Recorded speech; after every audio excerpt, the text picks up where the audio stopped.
বলা হয় যে একজন সত্যিকারের বন্ধু জীবনের সবচেয়ে মূল্যবান উপহার, যা দাম দিয়ে নয়, ভাগ্য দিয়ে পাওয়া যায়। এই কথাটা শুনতে খুব ভালো লাগে, কিন্তু যদি আমরা এটিকে গভীর দার্শনিক এবং আধ্যাত্মিক দৃষ্টিকোণ থেকে দেখি, তাহলে এর অর্থ আরও ব্যাপক হয়ে ওঠে।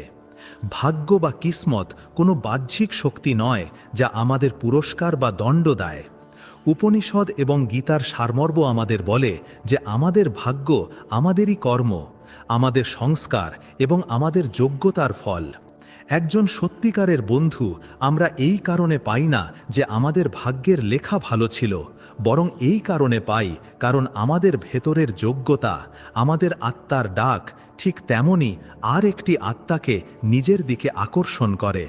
চুম্বক লোহাকেই টানে, সোনাকে নয়। ঠিক সেভাবেই আমাদের অভ্যন্তরীণ অবস্থাই আমাদের বাইরের সম্পর্কের গুণমান নির্ধারণ করে। যদি আমাদের